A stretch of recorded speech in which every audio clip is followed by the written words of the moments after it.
tudo bem? A paz do Senhor Jesus! Está começando mais uma edição do programa Escola Bíblica Dominical. E nessa lição de número 5, você tem a minha companhia aqui para a gente discorrer um pouco de um assunto tão polêmico e tão atual, que é a pena de morte e também a eutanásia. Mas claro que eu não estou sozinho, e para me ajudar a ministrar essa aula, está comigo aqui ao meu lado o professor Reginaldo, professor de Escola Bíblica Dominical do Templo Central. Professor Reginaldo, seja muito bem-vindo ao nosso programa.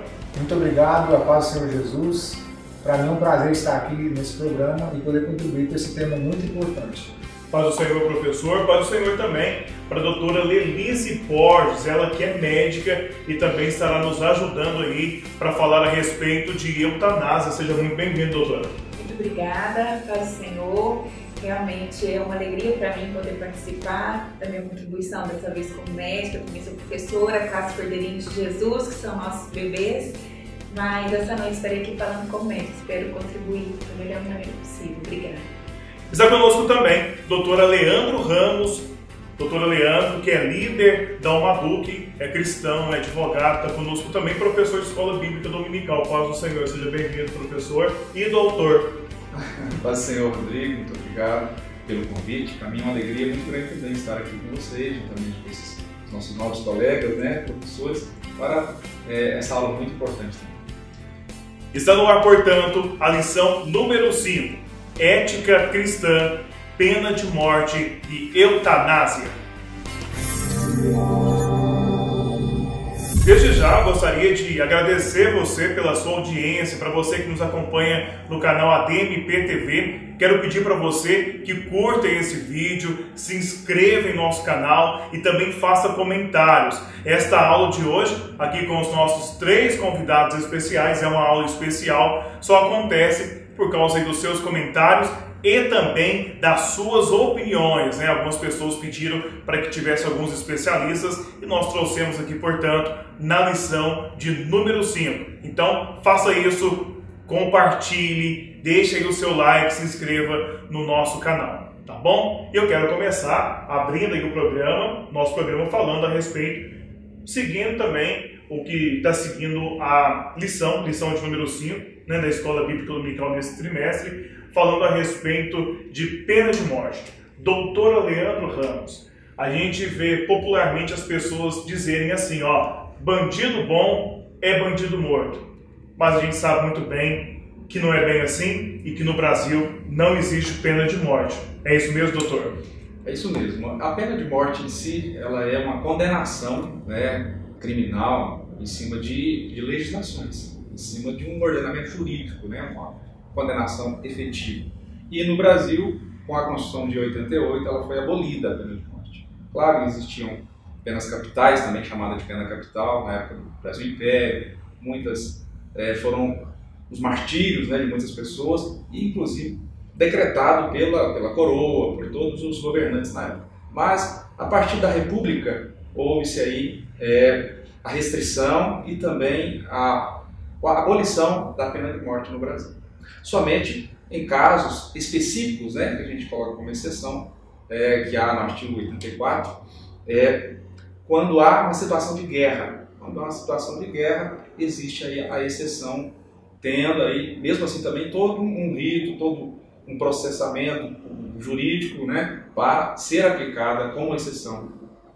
Então, desde o início da República, não se houve nenhum caso de condenação à morte no Brasil. Exatamente. Você disse que na nossa Constituição, que vigora a partir de 88, a partir dessa Constituição, porque antes tinha alguma coisa falando a respeito ou não? As constituições anteriores, elas previam a admissão, mas essa de 88, ela aboliu. Ela aboliu de vez.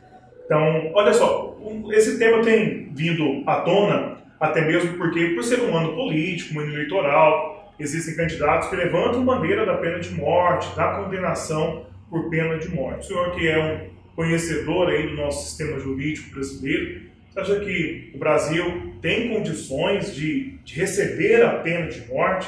E esse debate, ele saindo desse campo político, seria fácil ou difícil criar essa lei ou aplicar essa lei?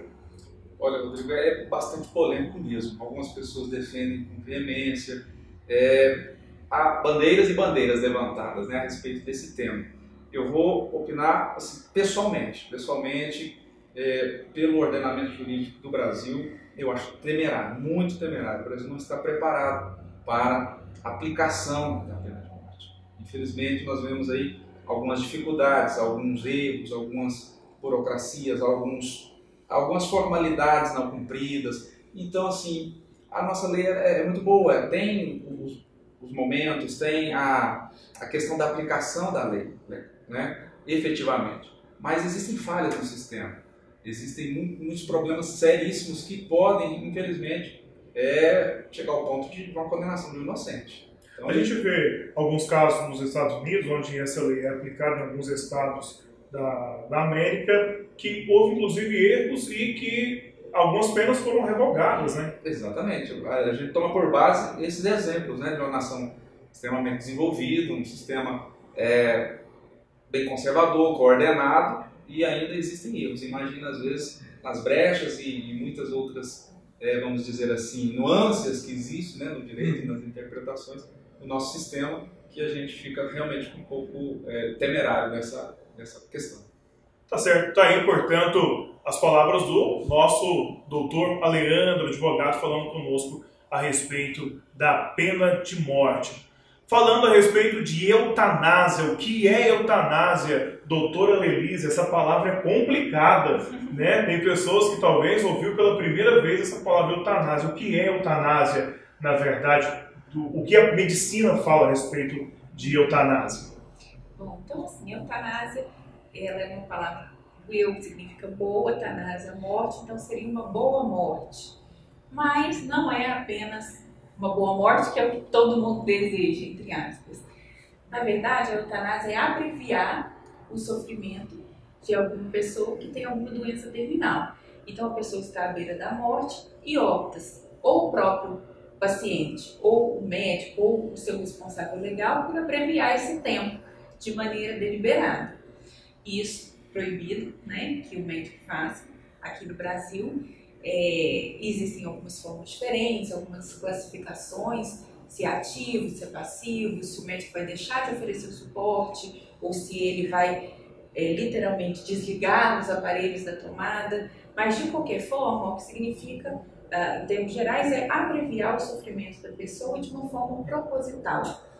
Então, no Brasil, só para entender, você não falou, mas para a gente voltar, aqui no Brasil é permitido ou não é permitido a eutanásia, essa prática dessa boa morte?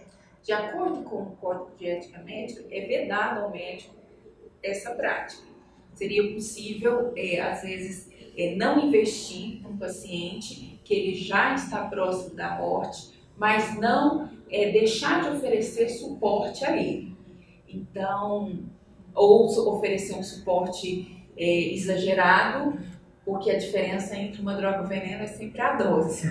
Então, às vezes, a gente oferece um suporte exagerado para que aquilo tenha um desfecho fatal. Então, de acordo com o Código de Ética Médica, apesar de que ele não se pronuncia assim tão claramente a respeito da eutanásia propriamente dita, mas pelo que o meu entendimento dele é que não é permitido, assim como um juramento que a gente faz em toda a formatura médica, que é o juramento de Hipócrates, que aconteceu inclusive 5 anos antes de Cristo, que foi redigido naquela época com algumas modificações, mas lá quando começou a profissão mesmo, quando ainda eram chamados de esculápios, não é permitido de maneira nenhuma ao médico atentar contra a vida do seu paciente, ainda que seja buscando um alívio de sofrimento. Em alguns países é permitida a eutanásia, não é verdade? Então a pessoa escolhe pela eutanásia, faz uma escolha pela eutanásia quando ela está em um estado de muita dor, de muito sofrimento, então ela assina um documento e escolhe pela eutanásia, ou então o médico pode fazer isso, né? O pessoal muito bem explicou. Doutora Leandro, existe na Constituição alguma coisa falando a respeito de eutanásia? A Constituição traz alguma coisa falando a respeito desse assunto? Não, especificamente não. A questão maior é o bem tutelado aí, constitucionalmente, é a vida. E, pelo artigo 5º da Constituição, a inviolabilidade à vida. né? Isso aí é preservado, isso é um direito fundamental do ser humano. Então, todos que tentarem contra essa vida, todos que proporcionarem um tipo de incentivo à extinção da vida, aí sim existem os tipos penais, né? Matar, instigação, inclusive a eutanásia aí tem uma conotação de instigar ou colaborar para o suicídio, que seria a pessoa que quer morrer, a pessoa deseja aquilo e alguém que vai e instiga e o força, contribui para que aquilo aconteça. Aí a gente tem um tipo penal. Sim. Inclusive, ele falando a respeito disso, doutora, daqui a pouco nós vamos entrar aqui também nas questões teológicas, né, professor Reginaldo, que a Bíblia fala a respeito desses dois temas. Doutor, ele falou uma questão interessante. O médico também não pode orientar uma pessoa a optar por isso, né? Olha, você está sofrendo, você não quer que eu desligue os aparelhos, ou chegar na família, olha, vai estar sofrendo, você quer que eu aumente uma dose do medicamento ou da droga ali para ele morrer mais em paz, porque vai morrer mesmo. O médico não pode fazer esse tipo de conselho, né, doutora? Veja bem, assim, o fato de você proporcionar suporte, você oferece uma droga para ele ter uma morte mais digna, isso é permitido. Essa droga não pode matá-lo. Então tem essa diferençazinha, né? Que na verdade não é só permitido, como é aconselhável. Que o paciente tenha todo o suporte, um paciente que tem um câncer terminal, que por isso sente muitas dores. Claro que você deve oferecer toda forma de analgesia possível, mas não uma dose para matá-lo. Né? Então, e nem pode aconselhar a família, e se o paciente tiver condições psíquicas ainda de compreender, nem sugerir isso a ele. De maneira nenhuma tentar contra a vida não é a nossa prática diária, não deve ser, não só como cristão, mas isso é regulamentado pela própria profissão. Se a pessoa estiver ali nos equipamentos, né, nos equipamentos durante 10 anos, então ele deve ficar 10 anos nos equipamentos. Sim, nós temos vários casos. Pessoas que ficaram ou mais, né? Ou 10 anos ou mais, e alguns que inclusive recobraram a consciência, de alguma maneira. Então não é permitido de forma nenhuma. Tá certo. Professor, é um tema bastante polêmico, né? Essa revista desse trimestre, falando sobre ética cristã, trouxe alguns temas bastante polêmicos e outros que virão ainda para serem discutidos. Quero te perguntar, assim, como professor, como que os alunos têm reagido em sala de aula a temas como este, tão atuais, e que a igreja está aí se posicionando para trazer uma resposta para as pessoas? Bem, a reação tem sido assim, de muito interesse, né? Porque esses assuntos são assuntos que estão, primeiro, em voga, né, na nossa sociedade, como você falou, em ano eleitoral, principalmente de hoje, mas os outros temas que também foram abordados pela revista do trimestre são muito interessantes, então as pessoas têm participado bastante mesmo. Então tem havido muitas perguntas, muitos questionamentos, e a gente está aqui para tentar ajudar a responder. Né? Tá certo, então eu quero já começar perguntando para o senhor aí o que a Bíblia nos traz a respeito da pena de morte. Então, a pena de morte, ela é bastante falada, desde o Antigo Testamento até o Novo Testamento. Então a gente vê a primeira menção da pena de morte em Gênesis 9. Antes disso a gente vê, por exemplo, o assassinato. Né? Por exemplo, nós vemos o primeiro assassinato relatado na Bíblia, foi o de Caim, né? Caim que matou Abel. Então é um assassinato, não foi aprovado por Deus. Mas logo depois a Bíblia diz que a maldade do homem se multiplicou e Deus trouxe um juízo sobre a humanidade. Então, aí tem aquela questão da salvação de Noé e sua família, e logo depois, quando Deus, através da família de Naí, de Noé, e os seus descendentes, que eram Sem, Cã e Jafé, que formam as nações, os Sem, os Semitas e os outros irmãos, as outras nações, quando eles saem da arca, Deus, ele determina, quem matar será morto. Então a gente vê a instituição da pena de morte antes da lei de Moisés. Então ali a primeira menção da Bíblia sobre pena de morte, ela acontece antes mesmo da lei de Moisés. Quer dizer, Deus, ele colocando essa lei, primeiro ele fez isso na condenação de dilúvio, ele aplicou a pena de morte, né? Porque de certa forma foi uma pena de morte. Sim. Depois ele permitiu que a humanidade assim fizesse. E aquele período de dente, olho por olho, dente por dente, né? Tem um outro exemplo que a revista traz também, que é o exemplo de Davi, né, professor? falando a respeito das questões de guerra, por exemplo, que Davi matava, em que naquele período de guerra poderia haver ali pena de morte. Como o senhor vê tudo isso? Então, é uma pergunta bastante interessante. A gente vê também um outro exemplo, né, os habitantes de Sodoma e Gomorra. É um exemplo de juízo, também, no caso, aplicado diretamente por Deus. E também nós vemos um terceiro exemplo dessa natureza ali em Apocalipse, quando Deus vai trazer pragas, juízos sobre a humanidade. Isso no futuro que ninguém sabe, né? Mas vai acontecer novamente, mas aí sem usar meios humanos para isso, né? Agora, no caso ali das guerras de Israel, nós temos, quando Deus chama Abraão, ele diz assim, ó, Abraão, saiba que a sua descendência será peregrina em terra estrangeira, ou seja, em Canaã, né, ali onde que é a Palestina. Mas na quarta geração, eles serão escravos, se tornarão escravos, mas na quarta geração voltarão para cá.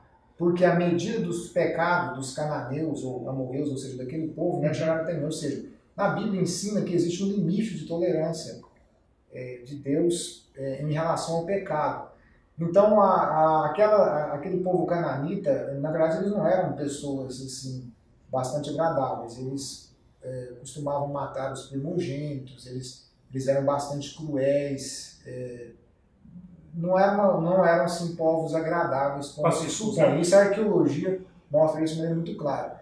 Então, quando Deus ele chama Abraão e depois a descendência dele, que era o povo de Israel, ele coloca leis de guerra contra aquele povo, mas na verdade aquele povo tinha sido condenado por Deus, era condenado pelo próprio Deus. Deus nunca autorizou matar pessoas inocentes ou uma vingança de forma pessoal sem a permissão dele, né? Mas também tem a questão do código, essas leis, inclusive essa lei estava prevista no código dado por Moisés, né? Mas assim, não só em relação à guerra, mas também a outros pecados, vamos dizer assim, né? A outras coisas condenadas por Deus, que são várias. Eu poderia listar. Trazendo agora para o período de graça, período da graça, que a gente sempre tenta, a gente costuma dividir muito essas questões dos períodos, né? Do Antigo e do Novo Testamento. Quais são as menções? Você tem que trazer para a gente menções bíblicas que falam a respeito da pena de morte? Ah, sim. Tem uma questão muito interessante sobre a mulher, né? Pega em adultério. É um texto bastante interessante. Só fazendo um gancho, voltando um pouquinho na lei mosaica. Na lei mosaica, a prescrição da pena de morte, ela era para o assassinato. Quer dizer, se eu matei alguém, eu deveria ser morto. Inclusive, se matasse um bebê de uma mulher grávida. Aquela pessoa que matou aquele bebê, está em Êxodo 21, verso 22, ele era prescrito a pena de morte para o aborto. Então, o causador do aborto, a pessoa que matou aquele bebê, aquele feto, ele seria morto. Inclusive, a blasfêmia, o adultério em flagrante, só em caso de flagrante, os outros casos não eram. Nós temos 3 tipos de penalidade para adultério, mas apenas o flagrante, é bom saber isso, que era o caso desse Novo Testamento. E outros mais também. Por exemplo, até mesmo a pessoa violar o sábado, ela era penalizada com a morte. Agora, no caso da mulher adulta, é uma questão interessante, porque diz a literatura judaica que 40 anos antes do templo ser destruído, ou seja, o templo foi destruído no ano 70, então você volta 40 anos, foi no ano 30. No ano 30, os romanos tiraram o direito da pena capital, porque a pena capital dos judeus era apedrejamento ou enforcamento, geralmente, né? Geralmente apedrejamento, mas também se praticava enforcar os condenados, mas o Império Romano proibiu. E aqueles religiosos que tinham inveja de Jesus, eles chegaram, na verdade, fizeram uma espécie de colocar uma pegadinha, ou colocar Jesus contra a parede. Aí eles pegaram uma mulher, que diz o texto, em flagrante adultério. Mas na lei de Moisés diziam que os dois deveriam ser apedrejados, mas eles, por serem misóginos, os judeus eram misóginos, eram contra as mulheres. Isso está relatado no Talmud, em outros livros, inclusive uma oração que eles diziam assim: graças te dou, ó Senhor, porque não sou mulher. Né? Eles inclusive tinham uma oração assim. Aí eles levaram só a mulher, não levaram o homem. Aí eles perguntaram para Jesus, nós devemos apedrejar essa mulher, como a lei de Moisés ordena? Se Jesus dissesse que sim, ele estaria contra a lei romana. Se ele dissesse que não, ele estaria contra a lei de Moisés, a lei dada por Deus. Então ali, na verdade, as pessoas que não a estudam a fundo não entendem esse fundo que eu estou dizendo para vocês, mas está relatado na história dessa questão. E Jesus disse, né? Quem não tiver pecado, atire a primeira pedra. Até porque quem jogava as primeiras pedras eram as testemunhas. Isso a lei de Moisés fala. Então é uma coisa muito interessante isso aí. Então Jesus disse, ele não falou que não deveria apedrejar, ele falou, mas não podia por causa da lei romana. Mas quem não tivesse pecado, atirasse a primeira pedra. Jesus ali se posicionou a favor ou contra a pena de morte? Ou ele se posicionou a favor ou contra as leis de Moisés ou dos romanos? Então, quando ele disse assim, quem não tiver pecado atire a primeira pedra, ele estava se posicionando a favor da lei dos judeus, mas estava dizendo que quem era para executar essa lei joga a primeira pedra, mas não podia, porque a lei romana falava. Então, na verdade, Jesus, ele escapou dessa pergunta respondendo à altura para eles, porque eles queriam colocar Jesus, achar uma maneira de pegar Jesus, ou seja, que ele violasse alguma coisa do Código Romano. E ele foi condenado justamente, que a gente sabe, mas ele não violou nada. Romano. Agora, Paulo fala a respeito disso, né? Isso, Paulo fala. Aí eu gostaria de ler para ficar mais claro. Isso está relatado em Romanos 12, é muito interessante. Aí essa é uma parte muito clara que fala no Novo Testamento sobre isso. Inclusive, Paulo, ele foi... diz a história que ele morreu pela pena de morte, decapitado, né? Que era uma das penas do Império Romano, a crucificação, a decapitação. Então, lá em Romanos capítulo 12, no finalzinho, verso 19: Não vos vingueis a vós mesmos, amados, mas dá lugar à ira. Que ele vai explicar aqui. Porque está escrito, minha vingança, eu é que retribuirei, diz o Senhor. Pelo contrário, se o teu inimigo tiver fome, dá-lhe de comer. Se tiver sede, dá-lhe de beber. Fazendo isso, amontoará brasas vivas sobre a sua cabeça. É um ditado popular, né? Não te deixe vencer pelo mal, mas vence o mal com o bem. Aí ele continua no capítulo 13. Todo homem esteja sujeito às autoridades superiores, pois não há autoridade que não venha de Deus. As autoridades que existem foram por ele ordenadas. Por isso, quem se opõe à autoridade resiste à ordenação de Deus, ou seja, ao arranjo de Deus, né? E os que resistem trarão condenação sobre si mesmos, porque os governantes não são para serem temidos pelos que fazem o bem, mas pelos que fazem o mal. Ou seja, aqui ele está dizendo de governantes que são colocados para que façam o bem e punam o mal. Tá? Isso é muito claro aqui. Por que a autoridade superior existe? Para que ela faça o bem à população e puna o malfeitor. E diz mais aqui o texto. Verso 3. Só lá no final, queres viver bem? Queres viver sem medo da autoridade? Faz o bem e terás o louvor dela. Porquanto a autoridade é serva de Deus para o teu bem. Mas se praticares o mal, teme, pois não é vão que a espada é usada. Inclusive, a espada era a expressão da pena de morte, no caso da decapitação. Ela é serva de Deus, agente da justiça, para castigar quem pratica o mal. Inclusive, algumas traduções colocam assim, agente em ira. E o mais interessante é que se a gente voltar no capítulo 12, fala assim, mas dá lugar à ira de Deus. Mas quem que é o agente da ira de Deus? Segundo o texto que nós estamos lendo, o agente da ira de Deus é o Estado. Então, nesse texto, Paulo, ele reconhece, inspirado pelo Espírito Santo, a autoridade do Estado, dada por Deus para punir o mal. Então, nesse texto aqui, ele diz que é lícito ao Estado aplicar a pena de morte. Tanto é que tem um texto que Paulo ele fala também isso, está em Atos capítulo 25, no verso 11.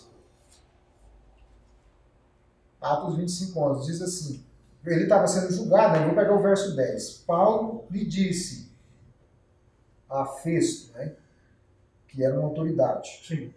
Estou diante do tribunal de César, onde convém que seja julgado. Nenhum crime cometi contra os judeus, como bem sabes. Caso tenha cometido alguma injustiça ou crime que mereça pena de morte, estou pronto para morrer. mas são falsas acusações que me fazem. E ninguém para... são falsas acusações que me fazem e ninguém, para lhes agradar, pode me entregar a eles. Apelo para César. Quer dizer, ele reconheceu a autoridade, mas apelou para César. Agora, é importante a gente entender também que foi colocado aqui pelo doutor Leandro, né, o advogado, que o Estado muitas vezes erra em aplicar. Então, por exemplo, Jesus, ele foi julgado justamente ou injustamente? Foi justamente. Né? Sim. No caso de Paulo também, ele foi decapitado, mas ele era uma pessoa justa. Então, o grande problema da pena de morte não é se ela é bíblica ou antibíblica. O problema é que ela é muitas vezes aplicada de forma injusta. Esse é o grande problema. Mas Paulo ele reconhece o direito do Estado de punir, inclusive com a pena de morte. Ele reconheceu nesse texto, nesses dois textos que a gente está falando. Essas respostas valem para a eutanásia também? Você tem algumas as menções sobre... Porque as menções na Bíblia sobre eutanásia são bem mais modestas, né, professor? Então, é interessante, por exemplo, a gente tem um caso parecido, né, que pode a gente fazer uma associação com isso, que é o caso de Saul, né, quando ele tinha sido derrotado, ele queria que o servo dele matasse, aí ele pegou e se jogou na espada, sobre a espada e cometendo suicídio, né, que é outra coisa. Mas o problema, como já foi falado pelo doutor Melise e pelo doutor Leandro, é que a eutanásia seria você, na verdade, matar de maneira ativa ou passiva, matar alguém. E a Bíblia diz lá em Êxodo 20 que a gente não deve assassinar. Né? Então, assassinar não deve ser realizado. Para a gente resumir aqui um pouco do que o professor também disse, né, a respeito destas penas de morte aí, na Bíblia, a gente fica com o entendimento, então, de que no Antigo Testamento, ao que parece, o Senhor institui a pena de morte. Já no Novo Testamento, Jesus parece que não se posicionou ali no momento da mulher em adultério, mas não a condenou à pena de morte e acabou livrando a pena de morte. A verdade é que foi isso que aconteceu. Na verdade, ele se posicionou. Sabiamente. Não é que ele não sabiamente, né? Exatamente. Ele se posicionou sabiamente, sem contrariar os comandos, porém livrou ela da pena de morte. Livrou ela da pena de morte. Interessante, Rodrigo, que Jesus, na sua sabedoria e amor, obviamente, ele não foi, porque aquilo ali era um julgamento temerário. Como o professor Reginaldo mencionou muito bem, eles estavam ali de forma parcial. Somente a mulher estava ali. O homem não foi, e nem as testemunhas, né, professor Reginaldo? Nem as testemunhas foram apresentadas como testemunhas para que aquele julgamento fosse realmente legítimo de acordo com a lei. Inclusive porque diz assim, a lei determinava que quem fosse testemunha seriam os primeiros a tirar a pedra.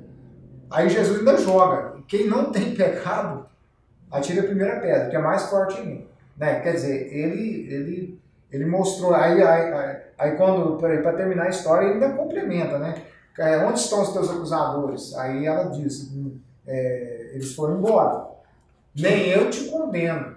Vai, não peques mais. Então aí nós temos a questão do perdão, da misericórdia e da transformação, né? Então a graça de Deus ela pode superabundar sobre a pior das pessoas, né? Em termos morais nós estamos dizendo, não em termos de valor. Todos nós temos o mesmo valor diante de Deus, mas em termos morais a gente tem aí pessoas que têm atos hediondos, etc. Né? Olha, a revista desse trimestre ela é categórica em se posicionar contra a pena de morte e também contra a eutanásia. Esse é o posicionamento da revista desse trimestre da Escola Bíblica Dominical. Doutora Leandro, eu gostaria de trazer essa discussão para o senhor e te perguntar também quais são os seus posicionamentos a respeito disso, né? Entendendo que o senhor também é cristão, é pastor evangélico. Queria saber a sua opinião e também queria saber se o senhor tem mais alguma consideração para fazer a respeito desses temas.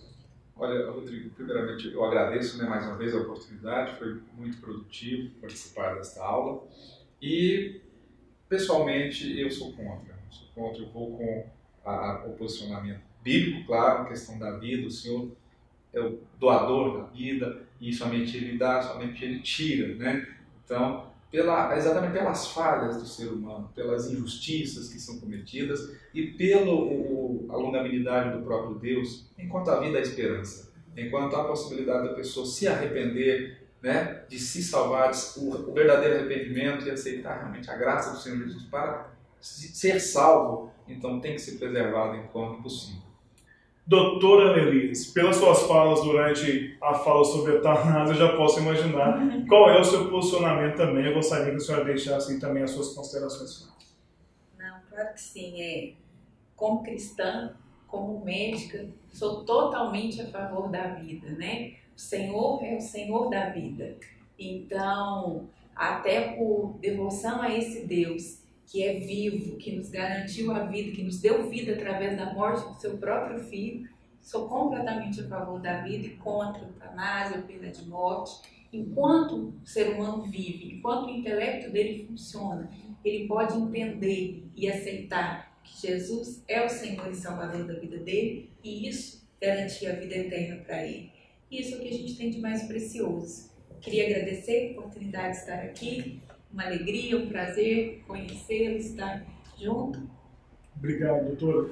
Professor Reginaldo, qual é o seu posicionamento também aí a respeito desses dois temas abordados aqui, eutanásia e também a pena de morte? Bem, eu na verdade sou contra os dois, não por achar, por exemplo, que a pena de morte ela seja um método condenado por Deus, mas pela dificuldade de você julgar corretamente uma pessoa, uma vez que se você errar, aquela pessoa já foi embora. E como já foi falado pelos irmãos que estão aqui presentes, né, isso aconteceu até mesmo em países de alto desenvolvimento, que é o caso, por exemplo, dos Estados Unidos. E também eu gostaria de ressaltar que o cristão que se posiciona contra a pena de morte, ele não é a favor, por exemplo, de um estuprador, né, que tem geralmente uma pena de pouco mais de uma década de prisão, sair estuprando outros ou mesmo assassinando. Então nós somos a favor, como está escrito aqui em Romanos, que o Estado ele tem que punir o malfeitor. Mas existem, por exemplo, outros métodos mais eficazes e que são reversíveis caso se cometa injustiça. Por exemplo, a prisão perpétua. A gente sabe, por exemplo, eu estou dizendo assim, do ponto de vista da psiquiatria, da psicologia, por exemplo, um estuprador. O estuprador, ele é dito que ele não tem uma recuperação, vamos dizer assim. E o sistema penal, carcerário, etc., não recupera essas pessoas. Eles nem ao menos são submetidos a tratamento psiquiátrico ou psicológico, a não ser que ele tenha uma certa crise lá dentro. Então, infelizmente, essas pessoas elas ficam presas por poucos anos e depois voltam à sociedade e continuam cometendo crimes. Então, existe uma negligência por parte do Estado em relação a essas pessoas. Então, elas deveriam ser melhor assistidas. E aí também entra o papel da igreja, de levar a palavra a essas pessoas que cometeram esse tipo de crime, porque só Deus, no caso, pode transformar, porque depende delas também, mas depende da ação de Deus. Então, assim, eu prefiro, no caso, a prisão perpétua, mas também do preso trabalhar, do preso ter uma recuperação, da assistência psicológica, psiquiátrica e também uma assistência cristã, uma assistência religiosa, vamos dizer assim, para essas pessoas, para que elas possam ter a oportunidade de serem salvas, de serem transformadas por Deus. Porque a Bíblia diz, se o Filho vos libertar, verdadeiramente sereis livres. Tá certo. Quero agradecer a presença de todos vocês. Eu também vou me posicionar a respeito. Eu sou categoricamente contra a pena de morte em todas as situações, inclusive de eutanásia em todas as situações. Eu sou contra e acredito e fico com o mesmo posicionamento de Jesus ali. Se não tem ninguém tão santo assim para jogar a pedra, eu também não seria aquele que vai jogar a pedra. Mas, claro, sou muito a favor, bastante a favor, de que haja condenação e penas severas aqui no Brasil e arrependimento, que é o que a gente tem que levar para essas pessoas. Se arrependeu. Gente, muito obrigado pela presença de vocês. E para você que assistiu a nossa aula, gostou da nossa aula, é a favor, é contra aí esses temas, deixa o seu comentário aí para a gente saber qual é a sua opinião a respeito de tudo isso. Que o Senhor nos abençoe nesse dia, que o Senhor abençoe a sua aula, o teu professor, a tua escola. Curte, comente a nossa página e se inscreva no nosso canal, o canal ADMP TV. Clica aí no sininho de notificação para quando começar o culto ao vivo, você saber do culto, dos congressos e das nossas atualizações também. A próxima aula vai falar a respeito de suicídio. E nós, para encerrarmos a aula de hoje, vou pedir ao nosso pastor presente, pastor Leandro, para fazer uma oração com todos nós, para abençoar a nossa aula e abençoar também os nossos alunos que estarão assistindo e que estarão participando das aulas no próximo domingo. Vamos orar. Senhor, nosso Deus e nosso Pai, muito obrigado, Senhor, pela oportunidade que estamos tendo de comentar, de debater, de aprofundar sobre esses assuntos tão maravilhosos à luz da Tua Palavra, à luz do Teu amor, dos Teus ensinamentos. Que esta escola bíblica dominical possa ser realmente bênção na vida de todos os alunos, que o Senhor venha usar cada professor como instrumento nas Tuas mãos, abrindo a mente, dando sabedoria aos Teus servos, para que possamos realmente ministrar um crescimento espiritual, que o Teu Espírito Santo, que é o nosso mestre por excelência, possa abençoar cada professor, cada aluno, que possamos realmente ser enriquecidos pelo Teu amor, pela Tua graça e termos um posicionamento como servos do Senhor, amantes da Tua Palavra e do Teu amor. É o nosso pedido, em nome de Jesus. Amém.